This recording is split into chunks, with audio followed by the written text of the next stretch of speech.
Akala ng sarili kong anak, si Terence, masisira niya ang dangal ko. Hinarap niya ako sa mga pulis, sa sarili kong bakuran. Hiya, isipin mo, ang sarili mong laman at dugo, sinabi na magnanakaw ka. Ginawa ko ang lahat bilang haligi ng tahanan. Binayaran ko ang gambling debts niya na umabot sa 3 milyon. Walang utang na loob. Pero may trump card ako. Nakita ko siyang nagtanim ng ninakaw na singsing sa backpack ko. Bago dumating ang mga pulis, palihim kong inilipat ang lihim na ebidensya sa drawer niya. 30 minuto lang, dumating na sila. Gusto niyang mawala ako. Pero babawiin ko ang dangal ko at tuturuan ko siya ng leksyon. Paki-like at share ang kwentong ito. Kwentuhan mo ako, saan ka nakikinig? Akala ng anak kong si Terence hindi ko napansin na may ipinasok siyang kakaiba sa backpack ko. Ngumingiti siya na parang walang nangyari. Pero nang tumalikod siya, tahimik ko itong inilipat sa drawer niya. Pagkalipas ng 30 minuto, dumating ang mga pulis. Hindi kayo maniniwala sa nangyari pagkatapos. Bago po tayo magpatuloy, paki-subscribe muna sa channel at ipaalam sa amin kung saan kayo nakikinig sa comments. Sumalampak ang kamao ni Terence sa mesa. Tumumba ang lalagyan ng asin, kumalat ang puting kristal sa ibabaw na parang basag na salamin. Ang tinidor ko, nakahinto sa ere, may piraso pa ng ulam na nakasaksak sa dulo. Tay, kailangan namin ng 150,000 pa ngayong buwan. Mas matindi pa sa paghampas ng kamao niya sa mesa ang bagsik ng salita. Dahan-dahan kong ibinaba ang tinidor, sinasadya. Kumalansing ang metal sa platong porselana. Umalingaw-ngaw ang tunog sa biglang katahimikan. Si Zelda, nakaupo sa tapat ko, sumasalamin ang wedding ring niya sa ilaw habang iniikot ito sa daliri. May bahid ng smudge sa ilalim ng mata niya ang makeup. Umiyak na siya bago maghapunan. Tama na. Mas matalas lumabas ang salita kaysa sa intensyon ko. 28 ka na, Terence. Panahon na para matuto kang magbigay para sa asawa mo. Nakatayo siya sa harap ko. Namumula ang mukha sa galit o desperasyon. Minsan mahirap makita ang pagkakaiba sa aking anak. Umalingaw-ngaw ang tunog ng refrigerator sa likod niya. Isang tuloy-tuloy na ugong na pumuno sa espasyo sa pagitan ng mabigat naming paghinga. Nagiging makasarili ka, Tay. Basag ng kaunti ang boses ni Terence. Naiintindihan sana kami ni Mama. Tutulungan niya kami. Ang pagbanggit kay Martha ay tumama sa akin na parang pisikal na suntok. Ramdam ko ang paghigpit ng panga ko. Kusa kong kinuyom ang kamay ko. Nagsimula na namang humikbi si Zelda, nakatakip ang panyo sa kanyang mukha. Malamig na ang green beans sa plato ko, nagkakorte na sa mantika. Tinulak ko ang upuan ko. Kumaladkad ang mga paa sa semento na may masakit na tunog na ikinapikit ni Zelda. Ang ilaw sa itaas ay nagbigay ng matitinding anino sa aming mga mukha na nagpabago sa family dinner na ito na naging parang interogasyon. Nagbigay ako sa iyo ng 75,000 ngayong buwan pa lang, sabi ko, tumayo ng dahan-dahan. Ang inaanak ko ay nagreklamo. Hindi na ako kasing bata ng dati. Bago yan, ang gastos sa kasal. Ang apartment deposit na hindi mo naman ginamit. Ang medical bills ni Zelda. Tay, pakiusap. Hindi. Lumayo ako sa mesa, palayo sa kanilang dalawa. Ang amoy ng lumalamig na ulam ay humalo sa tensyon na parang pwedeng hiwain. Hindi ko na ito kukonsintihin pa. Mabigat, hingal na hingal si Terence. Tumigil si Zelda sa pag-iyak, pero ang mga mata niya ay nakatingin pa rin sa plato niya na parang ang disenyo sa China ay makakatulong sa lahat ng problema namin. Ang orasan sa itaas ng lababo ay nag-iikot papunta sa 7:35. Naglakad ako papunta sa pintuan ng kusina, hindi lumingon. Ang mga yapak ko ay tila mas mabigat kaysa karaniwan, bawat isa ay isang maliit na pagkabigo. Sa likod ko, narinig ko si Zelda na bumulong kay Terence, apurahan at nagmamakaawa. Hindi ko maintindihan ang mga salita, pero malinaw ang tono. Huminto ang hagdanan na kahoy sa ilalim ng bigat ko habang umakyat ako papunta sa silid tulugan ko. Bawat hakbang ay nagdadala sa akin palayo sa pagkawasak ng isa pang family dinner, isa pang nabigong pagtatangka na kumonekta. Sa ibaba, tumaas na naman ang kanilang mga boses. Galit ni Terence, luha ni Zelda, ang pamilyar na symphony ng dysfunction na naging soundtrack ng aming sambahayan. Ang pasilyo sa itaas ay nakaunat sa harap ko, madilim maliban sa ilaw na nanggagaling sa pinto ng aking silid-tulugan. Sa loob, naghihintay ang litrato ni Marta sa nightstand, nagyelo sa isang sandali noong may kabuluhan pa ang pamilya namin. Isinara ko ang pinto ng silid-tulugan sa likod ko at umupo ng mabigat sa gilid ng kama. Lumundo ang kutsyon sa ilalim ng bigat ko, nagprotesta ang springs pagkatapos ng 30 taon ng paggamit. Ang panig ni Marta ay nanatiling hindi nagagalaw. Ang mga unan ay nakaayos pa rin tulad ng pag-iwan niya, 5 taon na ang nakalipas. Nanginginig ng kaunti ang mga kamay ko, hindi sa takot, sa pagod, sa pagkapagod na buto-buto na dulot ng paglaban sa parehong labanan ng paulit-ulit, hindi nakakuha ng lupa. Ang litrato sa nightstand ay nagpapakita kay Marta sa kanyang asul na damit. Ang isinuot niya para sa aming ika-25 na anibersaryo cruise. Ang ngiti niya ay kumikinang totoo. Kinuha ko ang frame, hinaplos ang mukha niya gamit ang hinlalaki ko. Mainit ang salamin sa ilalim ng sikat ng lamp sa tabi ng kama. Naiintindihan sana niya kami, sabi ni Terence.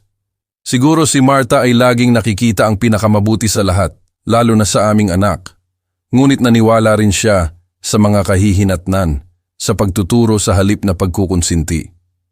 2 taon na ang nakalipas, ibinenta ko ang aking vintage big bike para bayaran ang wedding venue deposit nila.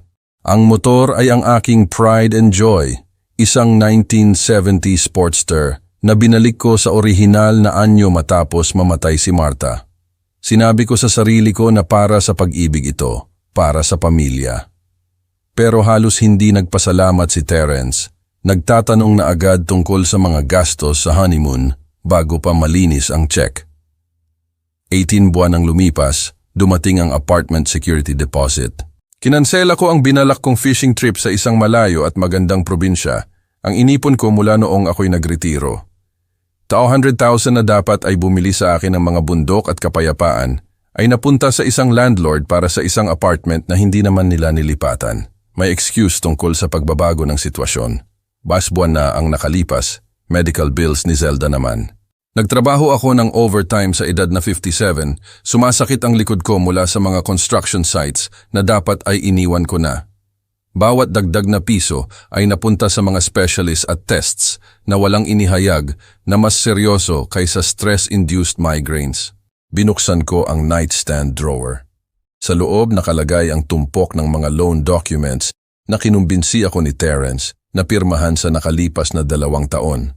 Personal loans, credit applications, emergency fund withdrawals. Ang pirma ko sa bawat isa, isinulat sa mga sandali ng kahinaan ng isang ama. Manipis ang papel sa pagitan ng mga daliri ko. Marupok tulad ng naging resolusyon ko. 3,000. Iyan ang nagastos sa akin ng mga emergency ng anak ko mula noong libing ni Marta. 3,000 na dapat ay nagbigay katiyakan sa aking pagretiro sa halip na punduhan ang kawalang responsibilidad niya. Ang bote ng pabango ni Marta ay nakaupo pa rin sa dresser, halos walang laman pero walang takip.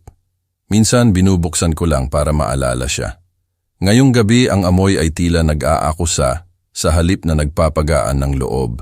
Sa salamin sa itaas ng dresser, nakita ko ang isang matandang lalaki, pagod na mata, nag-uuban na buhok, balikat na nakayuko mula sa pagdadala ng mga pasanin na hindi ko dapat dalhin. Kailan ako naging ganitong tao? Kailan naging kasing kahulugan ng pagliligtas sa pera ang pag-ibig? Ang huling salita ni Marta ay umalingaw-ngaw sa tahimik na silid. Turuan mo siyang lumipad sa sarili niya, Ray. Huwag mo siyang hayaang mamuhay sa anino natin magpakailanman. Isinara ko ng mahigpit ang drawer. Nawala ang tumpok ng mga loan documents sa likod ng panel na kahoy na parang ebidensya ng mga pagkabigo ko bilang isang ama. Sa ibaba, bumaba ang kanilang mga boses sa apurahan na bulong. Naiintindihan ko ang tono ni Terence. Nagmamakaawa na ngayon sa halip na nagdidikta. Ang mga sagot ni Zelda ay dumating sa maiikling pagsabog na parang nagbibigay siya ng mga instruksyon. Ibinalik ang litrato sa nightstand, pinatay ko ang bedside lamp. Binalot ako ng kadiliman pero hindi ako humiga. Sa halip umupo ako sa tahimik, nakikinig sa pag-aayos ng bahay, sa nakamuffle na usapan sa ibaba, sa tunog ng sarili kong paghinga na unti-unting bumabagal at bumabalik sa normal. Magkaiba ang bukas. Kailangan. Ang coffee maker ay umugong sa pamilyar na kanta nito sa umaga. Umaakyat ang singaw mula sa glass carafe na parang insenso sa simbahan. Gising na ako mula pa noong 5:30, hindi makatulog pagkatapos ng mga pagbubunyag ng gabi. Ang kusina ay tila naiiba sa maagang liwanag ng umaga, mas malinis kahit papaano, na parang nilinis ng kadiliman ang paghaharap kahapon. Nakatayo ako sa lababo sa suot kong pangtrabaho, flannel shirt at jeans, na bahagyang umamoy ng sawdust mula sa garage workshop ko. Sa labas ng bintana, tumatahol ang aso ng kapitbahay sa isang bagay na hindi nakikita. Nakalatag ang pahayagan ni Aling Berta sa driveway niya, naghihintay na lumabas siya sa bathrobe niya. Ang mga yapak sa hagdanan ay nagpahiwatig ng pagdating ni Terence. Lumitaw siya sa pintuan bandang 7:05, lukot na t-shirt na nakabitin sa ibabaw ng boxer shorts. Ang buhok niya ay nakatayo sa kakaibang anggulo at madilim na bilog ang anino sa mata niya. Iniiwasan niyang tumingin ng direkta sa akin. "Bago ang kape," sabi ko nang hindi lumilingon. Ang boses ko ay tila normal, kontrolado. "Mabuti! Salamat!" Ang salita ay lumabas na parang isang bulong lamang. Narinig ko siyang nagkakalkal ng mug. Ang ceramic ay kumalansing sa coffee pot dahil sa bahagyang panginginig ng mga kamay niya. Pumasok si Zelda 2 minuto ang lumipas. Nakabalot ng mahigpit ang bathrobe sa kanyang maliit na katawan. Ang buhok niya ay magulo. Ang make-up kahapon ay may bahid sa ilalim ng maganyang mata. Umiyak na naman siya, o baka hindi siya tumigil. "Magandang umaga," sabi niya nang nag-aatubili, puno ng pag-asa, na parang ang tamang salita ay maaaring magkumpuni sa pinsala mula kagabi. Tumango ako nang hindi nagsasalita. Ang katahimikan ay nakaunat sa pagitan namin na parang chasm, nasira lamang ng huling hiss ng coffee maker at ang malayong ugong ng newspaper delivery truck. Maingat kong hinugasan ang mga plato ng hapunan kagabi. Ang mga kamay ko ay gumagalaw sa mga pamilyar na galaw. Plato, banlaw, sabon, kuskus. Halos masyadong mainit ang tubig, pero tinatanggap ko ang bahagyang pagkasunog sa balat ko. Pakiramdam ko ay kalinawan ito. Sa likod ko, nagbuhos si Terence ng kape na may di matatag na mga kamay. Bahagyang tumalsik ang likido, tumama ang mga patak sa counter na may maliliit na pagbagsak. Nagtangka si Zelda na gumawa ng toast, pero ang amoy ng nasusunog na tinapay ay agad pumuno sa kusina. Kinuskus niya ang sunog na ibabaw sa lababo. Ang itim na crumbs ay bumagsak na parang abo. "Aalis ako ngayon," inanunsyo ni Terence. Ang boses niya ay depensibo bago pa ako tumugon. "Job interviews." Humarap ako mula sa lababo. Sa wakas ay tiningnan ko siya sa mata. Agad itong lumihis, nakatuon sa kape niya. "Ikunin mo ang susi ng bahay," sabi ko ng tahimik. Ang implikasyon ay nakabitin sa hangin. Baka hindi na siya bumalik, o baka hindi ako narito kapag bumalik siya. Namula ang mukha ni Terence, pero hindi siya nakipagtalo. Ang sikat ng araw sa umaga na umaagos sa bintana ay nagbigay diin sa mga alikabok na sumasayaw sa espasyo sa pagitan namin. Lahat ay tila nakabinbin, naghihintay. Naririnig ko ang sarili kong tibok ng puso sa katahimikan, matatag at determinado. Kumuha si Terence ng mansanas mula sa mangkok sa counter sa halip na umupo para mag-almusal. Ang sneakers niya ay sumisigaw sa semento habang naglalakad siya papunta sa pintuan at pabalik na naman. Ang nervous energy ay nag-radiate mula sa kanya na parang init mula sa pugon. "Terence," sabi ko, pinahinto siya sa gitna ng paglakad. Lumingon siya, kumikislap ang pag-asa sa mata niya sandali. "Responsibilidad," sabi ko lang. "Hindi yan masamang salita." Namatay ang pag-asa, humigpit ang panga niya, at nang walang salita, umalis siya sa kusina. Pagkalipas ng ilang segundo, sumara ang pinto sa harap ng may sapat na puwersa para kalansingin ang mga bintana. Umalingaw-ngaw ang tunog sa buong bahay na parang tunog ng baril. Si Zelda ay nanatili sa mesa, hindi nagagalaw ang sunog na toast sa plato niya.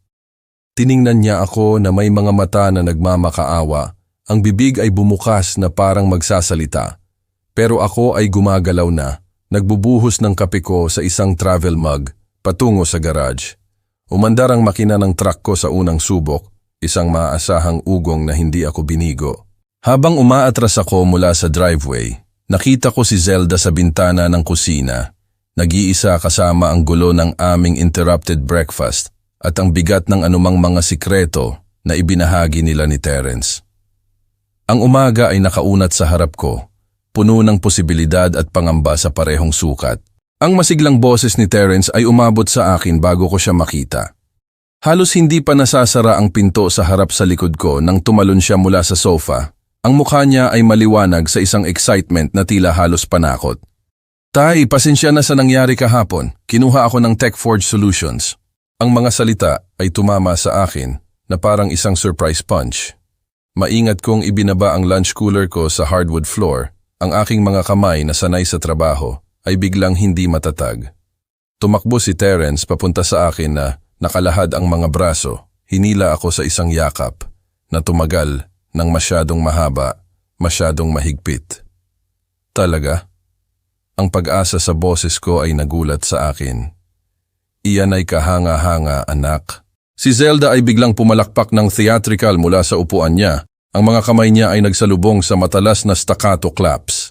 Ang makeup niya ay perpekto. Masyadong perpekto para sa isang taong umiiyak kahapon. Ang maliwanag ng ngiti na nakapinta sa mukha niya ay hindi umabot sa mga mata niya. Tumawag siya ngayong hapon. Inanunsyo niya na parang nagnanarrate siya ng isang game show. Senior IT Consultant Position. Pinitawan ako ni Terence, pero nanatiling malapit, hinahaplos ang buhok niya sa nerbyosong kilos na alam ko mula noong bata pa siya. Ang shirt niya ay crisp. Bagong plancha. Kailan siya nagkaroon ng oras para maglaba? Alam kong mayroon ka niyan, sabi ko. Nararamdaman ang pag-relax ng mga balikat ko sa unang pagkakataon sa loob ng ilang araw. Ang sikat ng araw sa hapon na umaagos sa mga bintana ng sala ay nakita ang mga alikabok na sumasayaw sa pagitan namin na nagpagaan, mas nagpapatawad sa lahat. Kailan ka magsisimula? Lunes. Gusto nila akong magsimula agad. Ang tugon ni Terence ay dumating ng masyadong mabilis, na parang ni-rehearse niya ito. Ang boses niya ay bahagyang mas mataas kaysa karaniwan. Ang pamilyar na bigat ng pagmamalaki ng isang magulang na hinaluan ng ginhawa ay nagsimulang manirahan sa dibdib ko. Marahil ang matitinding salita kahapon ay nagbigay motibasyon sa kanya patungo sa tunay na responsibilidad. Baka tama si Martha. Minsan ang tough love ang tanging landas pasulong. Pero may isang bagay ang nag-alala sa akin. Patuloy na inaayos ni Terence ang kwelyo ng shirt niya, hinahaplos ang tela na hindi lukot. Ang mga mata niya ay tumitingin kay Zelda, naghahanap ng ilang uri ng kumpirmasyon o katiyakan. Magkano ang sweldo? Tanong ko. Umupo sa recliner ko. Kumalansing ang leather sa ilalim ng bigat ko. Isang tunog na kadalasang nagpapagaan ng loob ko. 4,000 para magsimula, sabi ni Terence nang walang pag-aatubili. Plus benefits, health insurance, dental, retirement, matching. Iyan ang mga tamang sagot, ang uri ng mga detalye na ibibigay ng isang tunay na employer. Kaya bakit patuloy na nagkakatalog ang isip ng engineer ko ng mga hindi pagkakapari-pareho? Ang timing ay maginhawa, masyadong maginhawa, marahil. Sa labas, ang lawnmower ng kapitbahay ay umugong at ang tawa ng mga bata ay umalingaw-ngaw mula sa likod bahay ng isang tao. Normal na tunog ng gabi sa suburban na dapat ay naramdaman na mapayapa. Sa halip, tila binibigyang diin nila ang artificial quality ng aming pagdiriwang. Kailangan natin ng barbecue, inanunsiyo ko, tinutulak ang mga pagdududa ko. Hayaan mo akong mag-apoy ng grill. Maaari tayong magdiwang ng maayos. Nagliwanag ang mukha ni Terence. Tunay na kaligayahan sa pagkakataong ito, naisip ko. Iyan ay tila perpekto, Tay. Parang dati. Pumalakpak na naman si Zelda. Mas mahina na ngayon, pero nagpe-perform pa rin. Gagawa ako ng potato salad ko, ang may mustard dressing na gusto mo. Tumayo ako. Nagprotesta ang mga kasukasuan pagkatapos ng mahabang araw sa construction site. Bigyan mo ako ng 20 minuto para paapuin ang charcoal. Terence, maaari mo akong tulungan sa labas sa loob ng ilang minuto. Sa totoo lang, kailangan ko munang kumuha ng isang bagay sa itaas, sabi ni Terence. Gumagalaw na papunta sa hagdanan. Ilang papel lang mula sa job interview. Gusto kong ipakita sa iyo ang offer letter. Tumango ako, patungo sa pinto sa likod na patungo sa patio. Naghihintay ang grill sa ilalim ng itim na takip nito na parang isang tapat na kaibigan. Ang gabing ito ay tila isang bagong simula. Isang pagkakataon na muling itayo ang halos nawasak kahapon. Sa likod ko, narinig ko ang mga yapak ni Terence sa hagdanan. Si Zelda ay gumagalaw papunta sa kusina. Normal na tunog ng pamilya. Normal na gabi ng pamilya. Anong uri ng karne ang gusto mo? Tinawag ko. Alam ko na ang pipiliin ni Terence ay burgers habang mas gusto ni Zelda ang manok. Ang charcoal ay nagsisimula palang sumiklab. Maliit na apoy ang lumalabas sa mga itim na bukol na may lumalaking kumpiyansa. Pinunasan ko ang mga kamay ko sa kitchen towel na nakasabit sa grill handle. Pinapabura ng pamilyar na ritual. Ang banayad na hangin sa gabi ay nagdadala ng amoy ng lighter fluid at ang pangako ng isang mapayapang family dinner. Nawala si Terence sa itaas 10 minuto na ang nakalipas para kunin ang mga papel sa interview. Sa bintana ng kusina, nakita ko si Zelda na gumagalaw, naghahanda di umano ng mga side dishes. Lahat ay tila normal, tama? Humarap ako papunta sa bahay para tingnan kung gusto ni Terence na tumulong sa grill setup. Ang bintana ng kusina ay nag-frame sa sala na parang isang larawan. Mainit na ilaw ang umaagos mula sa overhead fixture papunta sa pamilyar na muebles. Iyon ay nang nakita ko siya. Nakatayo si Terence malapit sa pinto sa harap. Nakayuko sa itim na backpack ko na pangtrabaho. Ang mga galaw niya ay mabilis, tago, walang katulad ng kumpiyansang binata na kakatapos lang sabihin sa akin ang tungkol sa bago niyang trabaho. Tumingin siya sa paligid ng silid bago i-unzip ang pangunahing compartment. Humigpit ang kapit ko sa grilling fork. Ano ang ginagawa niya sa bag ko na pangtrabaho? Kusa akong lumapit sa bintana, nananatili sa anino na cast ng patio overhang. Inabot ni Terence ang bulsa niya at may inilabas na isang maliit na bagay na nakabalot sa tila itim na tissue paper. Ang mga kamay niya ay gumalaw ng may sinanay na precision habang inilalagay niya ang bagay ng malalim sa loob ng backpack ko. Isiniksik ito sa pagitan ng mga work gloves ko at measuring tape. Ang rational part ng isip ko ay naghanap ng mga inosenteng paliwanag. Baka isang regalong pasasalamat, isang sorpresa. Pero ang pag-uugali ni Terence, ang mga patingin-tingin ng palihim, ang maingat na paglalagay, ay nagpahiwatig ng isang bagay na mas naiiba. Zinip niya ang bag at mabilis na lumayo, pinunasan ang mga kamay niya sa jeans na parang nagpupunas ng ebidensya. Ang buong sequence ay tumagal ng wala pang 30 segundo. Pero tila nanonood ako ng isang slow motion crime na nagaganap. Ang usok mula sa grill ay lumibot sa akin. Ang maanghang na amoy ay biglang labis. Bumagsak ang tiyan ko habang nawala si Terence sa paningin. Marahil patungo sa itaas na naman o sa kusina. Ang tunog ng gabi sa suburban, malayong traffic, isang aso na tumatahol 3 bahay ang layo, ay tila nakamuffle na ngayon na parang ang mundo ay bahagyang lumipat sa aksis nito. Pinilit ko ang sarili ko na humarap muli sa grill, tumatakbo ang isip. Ang charcoal ay kumikinang na pula-init, handa na para sa pagluluto, pero nawala na ang gana ko. Anuman ang itinago ni Terence sa bag ko ay naramdaman na makabuluhan, mapanganib pa nga. Pero ang paghaharap sa kanya ngayon ay magbubunyag na nanonood ako, nag-eespiya sa sarili kong anak. Bumukas ang pinto sa likod na may pamilyar na langit-ngit. Tay, paano na ang mga uling? Ang boses ni Terence ay nagdala ng parehong artificial brightness mula kanina. Lumunok ako ng mahirap, natikman ang abo at hinala. Halos handa na, nagawa ko, hindi lumilingon. Kailangan lang ng ilang minuto pa. Lumapit ang mga yapak niya sa wooden deck.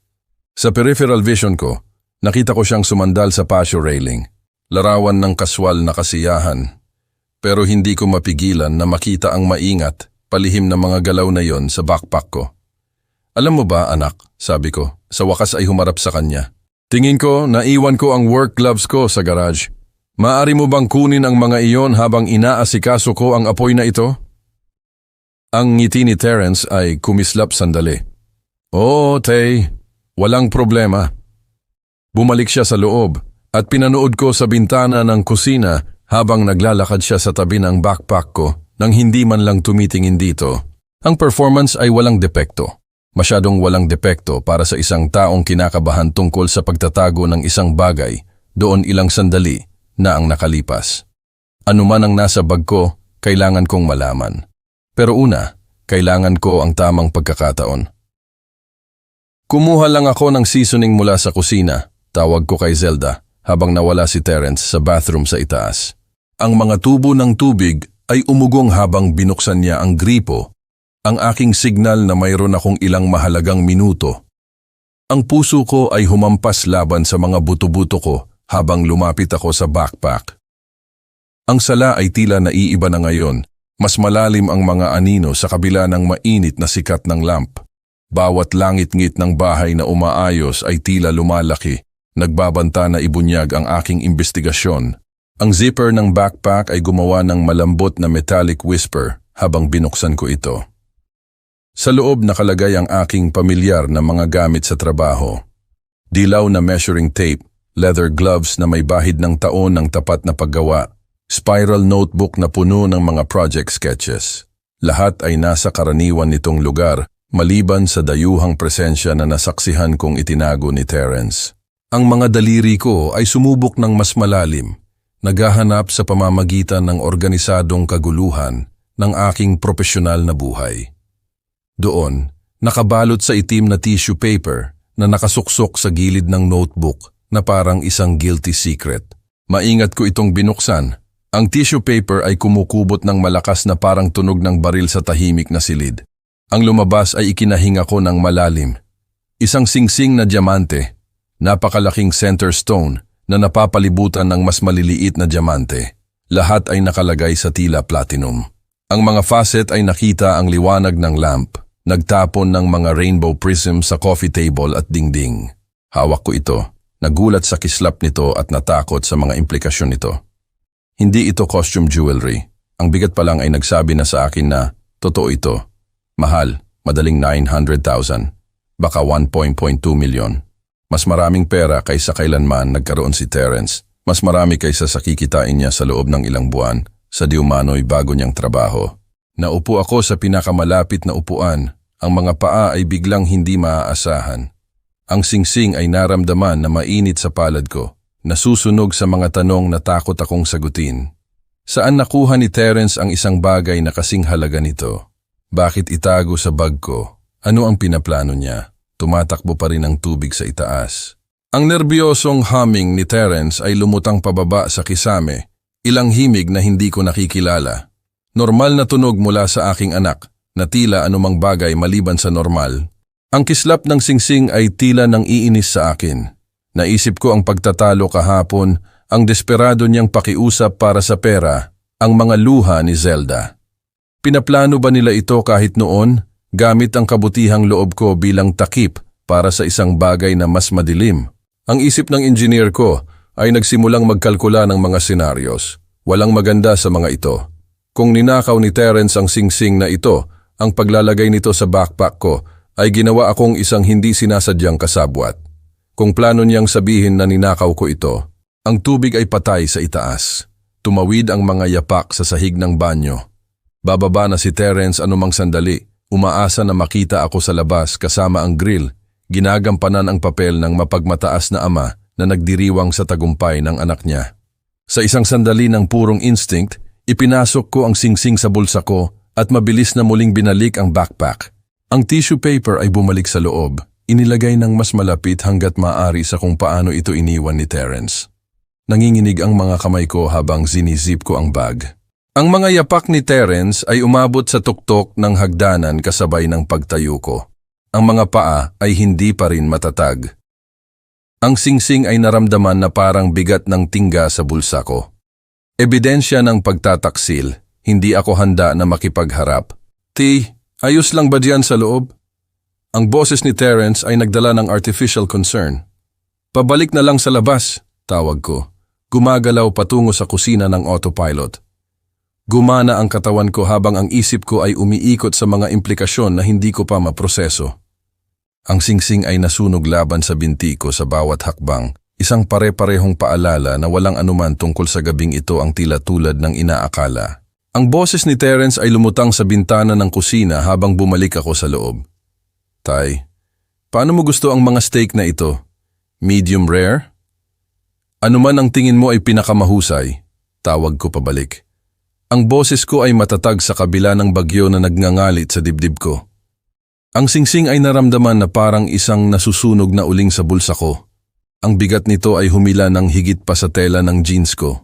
Ang mga paa ko ay nakita ang carpeted stairs. Iniiwasan ang ikatlong hakbang na umalingaw-ngaw sa loob ng 20 taon. Bawat galaw ay naramdaman na kinakalkula, may layunin, ang paglapit ng isang engineer sa paglutas ng isang imposible na problema.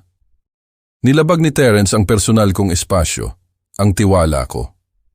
May isang bagay na napakaliit sa buong sitwasyon na ito, at hindi ko ito haharapin ng nakapiring. Ang pasilyo ay nakaunat sa harap ko, nakahanay sa mga litrato ng pamilya na ngayon ay tila ebidensya ng isang buhay na hindi ko naintindihan. Ang pinto ng silid-tulugan ni Terence ay bahagyang nakabukas. Ang liwanag sa hapon ay filtering sa bintana na nakatanaw sa likod bahay namin. Sa salamin, nakita ko ang silhouette ng anak ko na nakayuko sa grill, ginagampanan ng papel ng magandang family man. Dahan-dahan kong itinulak ang pinto, tinitingnan kong may langit-ngit. Ang mga bisagra ay nanatiling tahimik, may langis mula sa taon ng maintenance. Sa loob ang silid ay nagtataglay ng halo-halong amoy ng pabango ni Zelda at usok ng barbecue na lumulutang sa bintana. Ang mga damit niya ay nakasampay sa upuan. Ang laptop ni Terence ay sarado sa desk. Nakakalat na mga papel sa malapit. Ang detritus ng kanilang ibinahaging panlilinlang. Ang dresser ay nakatayo laban sa malayong dingding, 3 drawer ang nakasalansan na parang mga sikreto na naghihintay na ibunyag. Pinili ko ang gitna, sock drawer, ang pinaka-innocuous na taguan. Ang mga kamay kong may weather ay gumalaw sa gitna ng kanilang intimate belongings, itinutulak ang mga cotton socks at underwear para gumawa ng isang maliit na guwang. Kung makakapaglagay si Terence ng mga bagay sa bag ko ng walang pahintulot, maaari kong ibalik ang pabor. Ang tissue paper ay kumubot ng malambot habang isinusuksok ko ang singsing, nang malalim sa ilalim ng kanilang mga damit, eksakto kung saan ito matatagpuan kung may dumating na naghahanap. Ang mga ito ay tila perpekto sa labas. Ang boses ni Terence ay nagdala ng tunay na sigasig o hindi bababa sa isang masterful imitation nito. Isinara ko ang drawer ng maingat, tinitiyak na ang lahat ay tila hindi nagalaw. Ang silid ay walang ebidensya ng presensya ko maliban sa mahinang init mula sa mga kamay ko at ang kaalaman na nagbago lang ang mga panuntunan ng laro nila. Sa bintana, kinawayan ako ni Terence, puro ngiti at init ng pamilya. Wala siyang ideya na 30 FT sa itaas niya, ang plano niya ay lumalabas ng thread by thread. Ang tibok ng puso ko ay kumulog sa mga tenga ko habang gumagalaw ako patungo sa pasilyo. Ano man ang pinaplano ni Terence sa singsing na iyon, ano man ang papel na isinulat niya para sa akin sa eskema niya, nire-write ko lang ang script. Turnabout was fair play. At kung gusto ng anak ko na maglaro ng mga laro sa ebidensya, malalaman niya na ang ama niya ay hindi natuto ng engineering nang hindi nauunawaan kung paano maaaring lansagin ang mga bagay. Ang mga hagdanan ay tumanggap ng bigat ko sa reverse order, iniiwasan ang mga pamilyar na langit-ngit. Sa kusina, kinuha ko ang bote ng steak sauce mula sa pantry, ang excuse ko para nasa loob. Sa bintana, kinawayan ako ni Terence, lahat ng ngiti at init ng pamilya. Tumapak ako pabalik sa patio kasabay ng pagsara ng maraming pinto ng kotse sa harap ng bahay. Ang tunog ng pagsasara ng mga pinto ng kotse ay tumagos sa hangin sa gabi na parang tunog ng baril. Humarap ako patungo sa harap ng bahay, nakataas pa rin ang spatula, sinusubukang iproseso kung bakit maraming sasakyan ang darating ng walang paunang abiso sa panahon ng aming family dinner. Ang mukha ni Terence ay nagbago sa isang iglap. Ang kaswal ng ngiti ay nawala, pinalitan ng isang bagay na tila nasasabik na pag-asa. Lumapit siya sa bahay nang may bigla ang layunin, hindi na ang relax na anak na tumutulong sa barbecue. "Sino ang narito?" tanong ko, malinaw ang pagkalito sa boses ko. "May inaasahan ka ba?" "Wala akong ideya," sagot ni Terence. Pero ang tono niya ay nagdala ng theatrical shock sa halip na tunay na sorpresa. Baka mga kapitbahay na tinitingnan ng usok. Lumapit ang mga boses mula sa harap bahay. Authoritative, professional. Bumagsak ang tiyan ko habang tumama sa akin ang katotohanan. Hindi ito mga kapitbahay, 3 nakauniporme na opisyal ang lumitaw sa gilid ng gate. Pinamumunuan ng isang seryosong babae na nasa 40s. Ang kamay niya ay nakahinga malapit sa radyo niya. Ang mga mata ay scanning sa aming tanawin ng tahanan na may profesional na pagtatasa. Pulis, walang gagalaw. Kusa akong umatras, kumalansing ang spatula sa mga bato ng patio. Si Zelda ay lumabas mula sa kusina na may dalang salad bowl. Nagyelo nang makita niya ang mga opisyal. Nadulas ang bowl mula sa mga kamay niya. Kumalat ang lettuce sa pulang ladrilyo na parang konfeti sa isang kalamidad. Agad na itinuro ako ni Terence, ang daliri niya ay matatag at sigurado. Officer, iyan siya. Nakita ko ang singsing sa backpack niya. Ang mga salita ay tumama sa akin na parang pisikal na suntok. Anong kalokohan? Nauutal ako. Ang tunay na pagkalito ay nagpabasag sa boses ko. Anong singsing? Pero si Terence ay gumagalaw na palapit sa lead officer. Ang kooperasyon niya ay sabik at sinanay. Masyadong sinanay. Ang body language niya ay nag-radiate ng kumpiyansa sa halip na ang pag-aalala na dapat maramdaman ng sinumang normal na anak na nanonood na akusahan ang ama niya ng mga krimen. Ipinakilala ni Officer Brooks, ang lead officer, ang sarili niya. Pinag-aaralan ang tanawin ng may matatalas na mata. Nakakuha kami ng report tungkol sa ninakaw na alahas. Terence Harland. Opo, ma'am. Agad na tumugon si Terence. Nakita ko ang ebidensya sa pag-aari ng tatay ko, isang singsing na diamante mula sa jewelry store robbery sa bayan kahapon. Kahapon, habang wala siya para sa job interviews, ang mga piraso ay nag-click kasama ang mechanical precision sa isip ng engineer ko. Bawat pagbubunyag ay mas nakakasakit kaysa sa huli. Nagsalita si Officer Brooks sa radio niya habang ang mga kasosyo niya ay nagpoposisyon sa sarili nila ng strategically sa paligid ng pasyo. Ang barbecue ay patuloy na umuusok, ang hindi inaalaga ang steak ay nagsisimulang masunog, pinupuno ang hangin ng maanghang na amoy ng nasusunog na karne. Sir, kailangan mong lumayo sa grill, utos sa akin ni Officer Brooks. Ang tono niya ay profesional pero nagdala ng bigat ng autoridad na hindi ko maaaring balewalain. Gumalaw ako ng dahan-dahan, nakikita ang mga kamay, umiikot ang isip sa imposibilidad ng sitwasyon. Ito ang likod bahay ko, ang pamilya ko, ang barbecue ko. Gayunpaman tinatrato ako na parang isang kriminal batay sa patotoo ng sarili kong anak. Naglakad si Terence sa tabi ng mga opisyal habang lumapit kami sa bahay, tinatalakay ang ebidensya ng may kahinahinalang pamilyar. Alam niya eksakto kung nasaan ang backpack ko, eksakto kung aling compartment ang di umano'y ginamit ko. Ang kaalaman niya ay masyadong tiyak, masyadong detalyado para sa isang taong simpleng nadapa sa ebidensya. Sinundan ni Zelda sa likod, tahimik na luha ang umaagos sa kanyang maingat na made-up na mukha. Pero ang pagpoposisyon niya malapit kay Terence, ang sinanay niyang pagkabalisa, lahat ay naramdaman na choreographed, ni-rehearse. Habang lumapit kami sa pinto sa likod, nahuli ko ang reflection ni Terence sa bintana ng kusina. Sa isang sandali lang, nang akala niya walang nanonood, nagbago ang ekspresyon niya. Ang maskara ng nag-aalalang anak ay nadulas, nagbubunyag ng isang bagay na kinakalkula sa ilalim. Ang sarili kong anak ang tumawag sa pulis sa akin, at kahit papaano ako ay naglalakad sa isang trap na 30 taon ng ginagawa. Ikinakalat ni Officer Brooks ang mga nilalaman ng backpack ko sa coffee table ng may methodical precision. Work gloves, measuring tape, energy bars, notebook, small tools. Ang tapat na inventory ng isang tao na gumugol ng dekada sa pagtatayo ng mga bagay sa halip na nakawan ang mga ito. Nakatayo si Terence sa tabi ng mesa. Ang kumpiyansa ay nag-radiate mula sa bawat galaw habang itinuturo niya ang mga compartment. Dapat nasa front pocket nakabalot sa tissue paper. Nakita ko siyang inilagay ito doon ngayong hapon. Ang kanyang katiyakan ay damning, masyadong damning. Walang anak ang dapat makaalam ng mga taguan ng ama niya nang may ganitong specificity.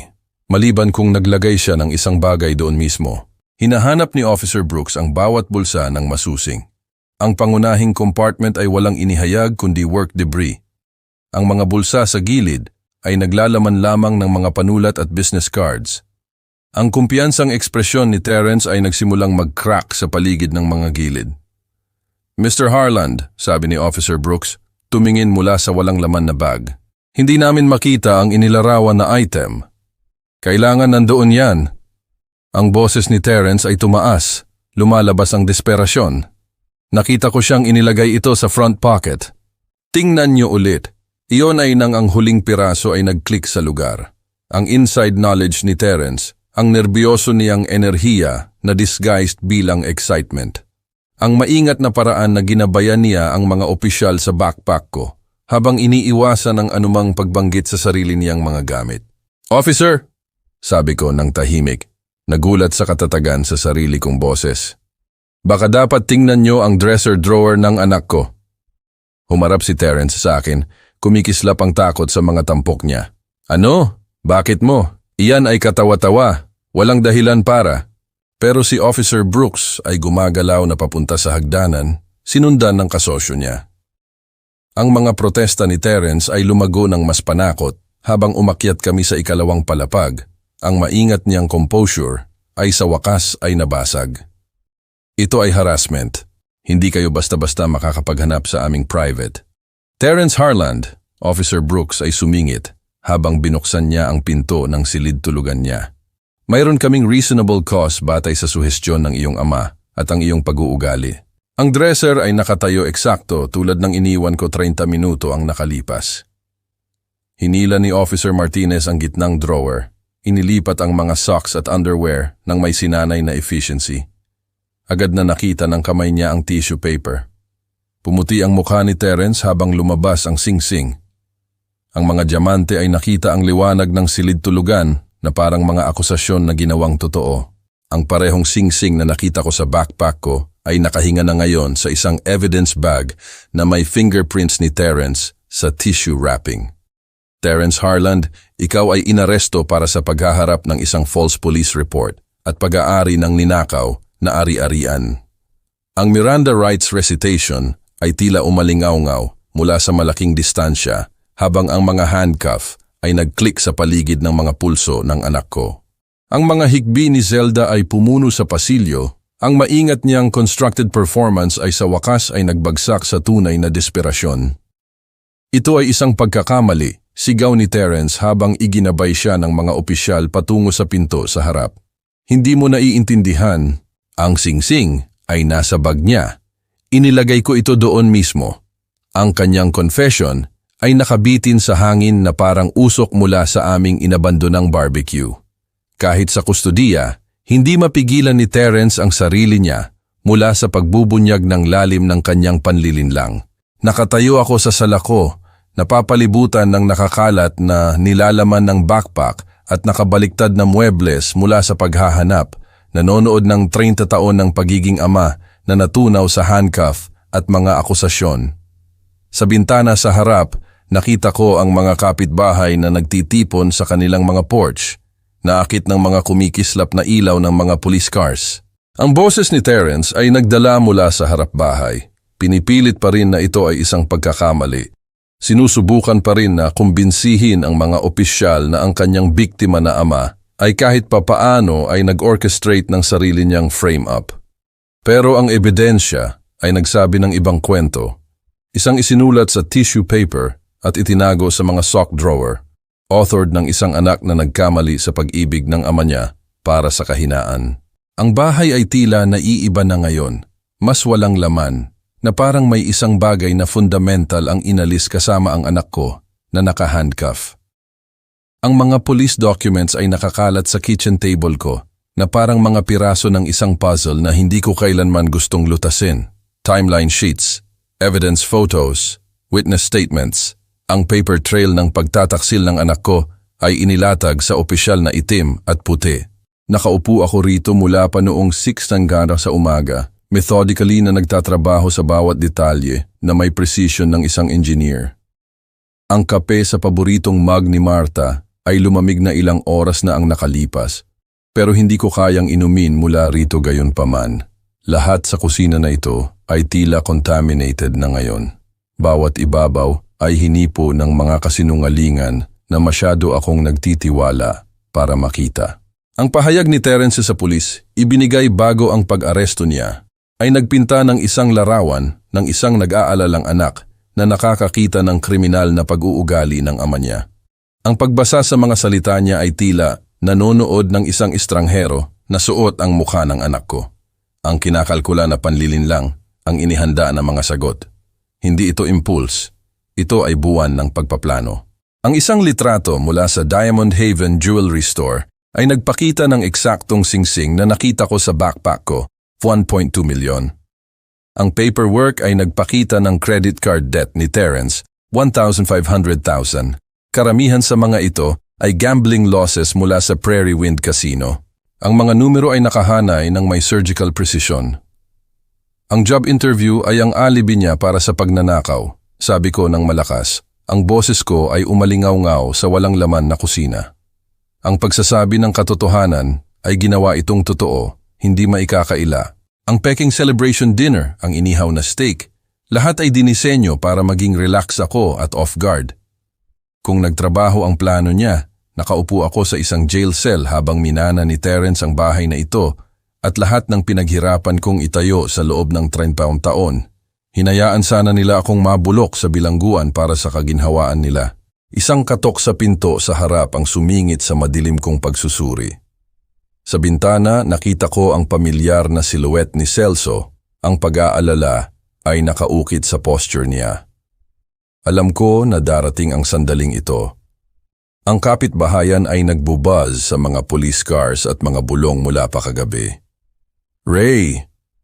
Ang boses ni Celso ay nagdala ng maingat na tono ng isang taong lumalapit sa isang nasugatan na hayop. Nakita ko ang balita ngayong umaga. Naisip kong baka kailangan mo ng kasama. Binuksan ko ang pinto para makita ang kapitbahay ko na may hawak na 2 tasa ng kape at suot ang ekspresyon na marahil ay ginamit niya sa hindi mabilang na mga biktima ng pamilya sa panahon ng karera niya sa pulis. Naintindihan ni Celso ang pagtataksil sa mga paraan na hindi kailanman maiintindihan ng karamihan sa mga tao. Pumasok ka, sabi ko, lumayo. Sinusubukan kong pagtugmain kung gaano na ito katagal nangyayari. Sinuri ni Celso ang kitchen table na natatakpan ng mga police reports at litrato. Ang sinanay niyang mata ay kinuha ang ebidensya na may profesional na pagtatasa, pero ang puso ng kaibigan niya ay nagpakita sa paraan ng pagbagsak ng mga balikat niya. Ito ay tila isang sophisticated frame-up, sabi niya, umupo sa upuan sa tapat ko. Alam ng anak mo eksakto kung paano manipulahin ang ebidensya, kung hindi mo inilipat ang singsing na iyon. Hindi ko pa rin maintindihan kung bakit ko ginawa iyon, inamin ko. Pure instinct, siguro. May isang bagay na tila mali sa buong gabi. Pinag-aralan ni Celso ang timeline sheet. Ang daliri niya ay tracing sa mga galaw ni Terence. Ang instinct mo ang nagligtas sa iyo mula sa isang felony conviction. Tingnan mo ito, may plano sila sa bawat detalye. Ang timing ng pagnanakaw, ang planted evidence, kahit ang alibi testimony ni Zelda. Ang amoy ng bacon ay lumutang mula sa kusina ng iba, binibigyang diin kung gaano dapat naging normal ang umaga. Sa halip, nakaupo ako na napapalibutan ng ebidensya na sinubukan ng anak ko na sirain ang buhay ko para sa pera. Minanasana niya ang lahat kung napunta ako sa bilangguan. Sabi ko, ang buong saklaw ay sa wakas ay nagiging kristal. Ang bahay, ang retirement savings ko, kahit ang pera ng life insurance ni Marta. Tumango si Celso ng seryoso. At sa iyo na may tatak bilang isang kriminal, sino ang magkukwestiyon sa kwento niya? Perfect crime kung hindi ka naging mas matalino kaysa sa pagbigay niya sa iyo ng credit. Kinuha ko ang mga papel sa maayos na tumpok. Ang isip ng engineer ko ay nag-o-organisa ng kaguluhan sa mga mapamahalaan na kategorya: evidence, timeline, financial motive, consequences. Bawat tumpok ay kumakatawan sa isang iba't ibang aspeto ng pagiging handa ng anak ko na isakripisyo ang ama niya para sa personal na pakinabang. Kailangan ko ng legal advice, sabi ko sa wakas. tungkol sa bahay, tungkol sa pagtira ni Zelda rito, tungkol sa pagprotekta sa natitira. Tumayo si Celso, naiintindihan na ang usapan na ito ay nagmarka ng katapusan ng isang kabanata at ang simula ng isa pa. Hayaan mo akong dalhin ka sa isang lawyer, Ray. Panahon na para magsimulang mag-isip tungkol sa kinabukasan mo, sa halip na ang pagtataksil nila. Tumingin ako sa paligid ng kusina kung saan ang mga pagkain ng pamilya ay minsang nagdala ng kagalakan. Ngayon ay nakakakita ng contaminated memories sa lahat ng dako. Ang mesa kung saan sinampal ni Terence ang kamao niya, ang bintana kung saan nasaksihan ko ang panlilinlang niya, ang mga upuan kung saan ang mga kasinungalingan ay inihain kasama ang hapunan. Ang pagtayo ay tila nag-aangat ng isang malaking bigat, pero tila nagtatanggal din ng isang bagay na hindi ko na gusto pang dalhin. Ang mga hakbang sa courthouse ay naramdaman na matatag sa ilalim ng mga paa ko habang umakyat kami ni Celso patungo sa pasukan bandang 8:30 sharp. 3 linggo ng paghahanda kasama ang mga prosecutor ang humantong sa sandaling ito. Nanood na ang anak ko ay humarap sa mga kahihinatnan para sa pagsisikap na sirain ang buhay ko. Sa loob ang courtroom ay nagbubuzz sa tahimik na efficiency. Ang wood paneling at formal atmosphere ay hindi maaring disguise ang human drama na malapit ng maganap. Inayos ko ang kurbata ko ng nerbyoso. Hindi komportable sa suit na isinuot ko sa libing ni Martha 5 taon na ang nakalipas. Nakaupo si Terence sa defendant's table sa Orange County Jail clothing, naka-handcuff at nagpapakita ng poor na isang taong gumugol ng linggo sa likod ng rehas. Nang magtagpo ang mga mata namin ng sandali, nakita ko ang desperasyon na pumalit sa kumpiyansa na dinala niya noong gabing iyon sa grill. Si Zelda ay sumakop sa isang upuan sa defendant section, maputla at payat, suot ang tila hiniram na formal clothes. Mr. Harland, pakidescribe kung ano ang napagmasdan mo noong Abril 17. Nagsimula ang prosecutor pagkatapos akong sumumpa.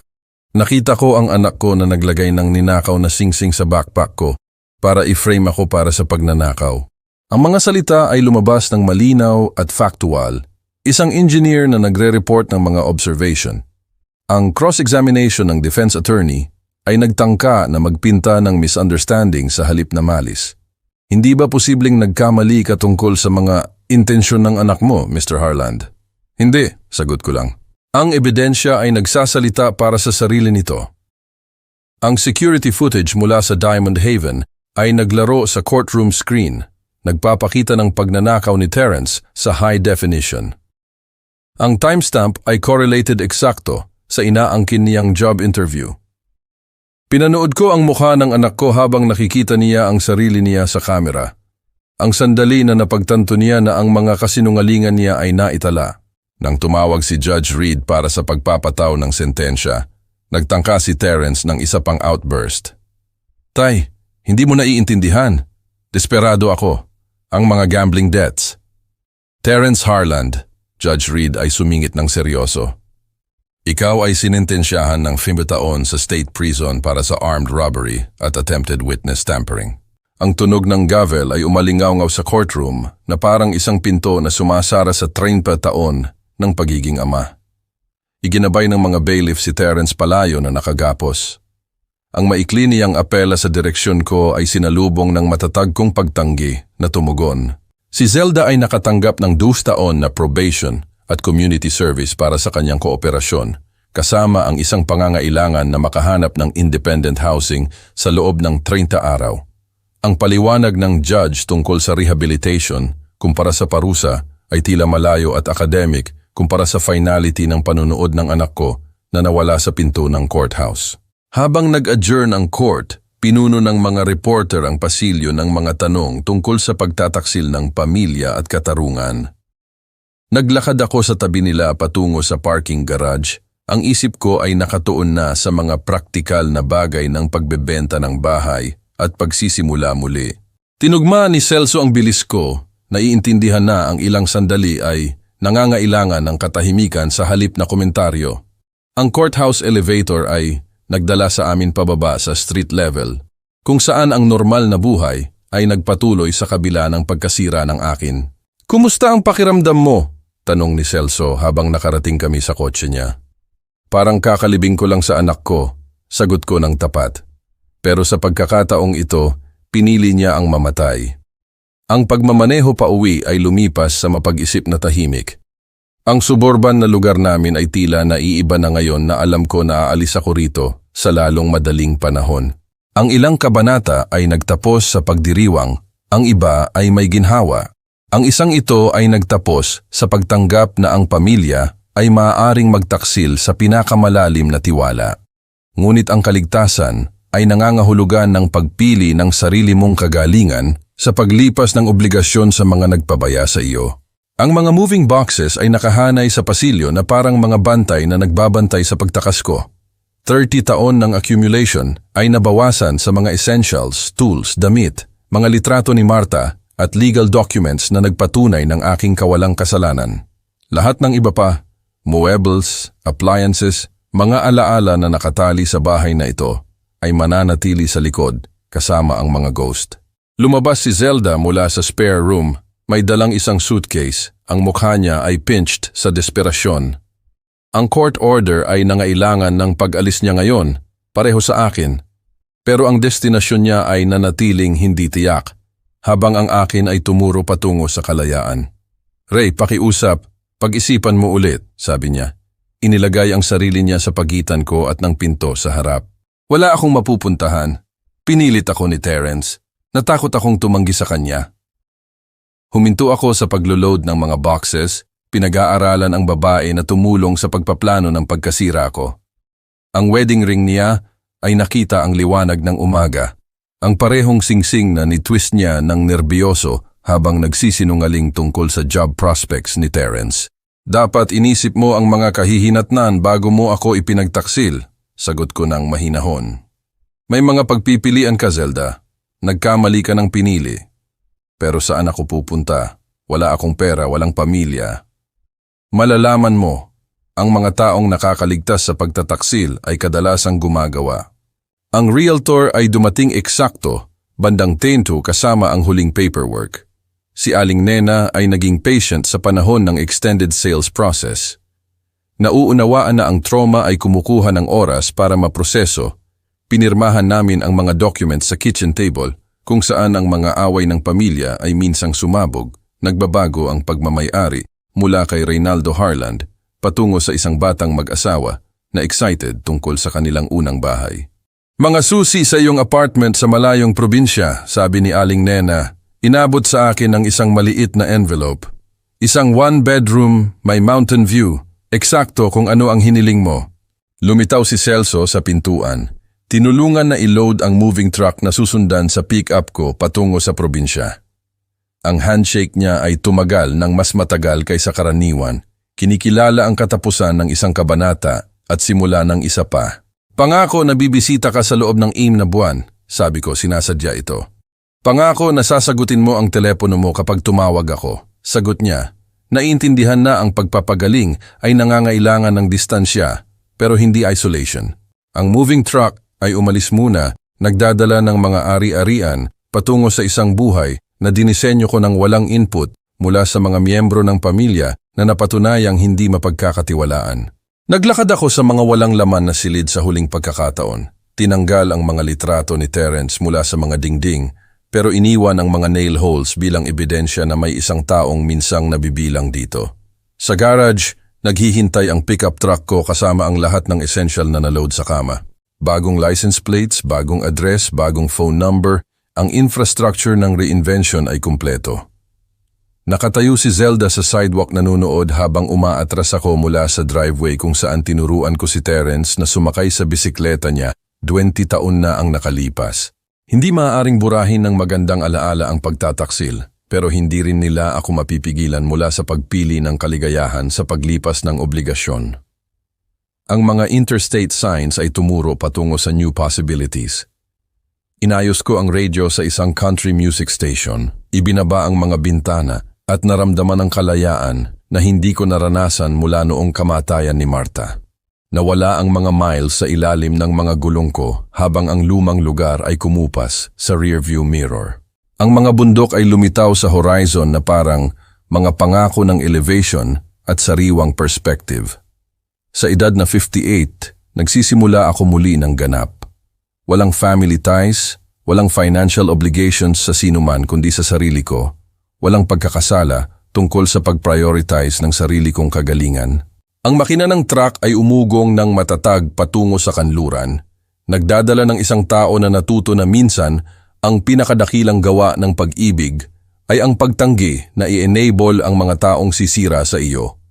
Sa likod ko nakalagay ang 30 taon ng family loyalty. Sa harap ay naghihintay ang anumang pinili kong itayo sa oras na natitira sa akin at sa unang pagkakataon sa loob ng ilang taon na tila sapat na iyon. Kung gusto nyo ang kwentong ito, paki-like ang video na ito, mag-subscribe sa channel at ibahagi ang inyong mga impression sa kwentong ito sa comments. Para makinig sa susunod na kwento, i-click ang box sa kaliwa. Salamat sa panonood.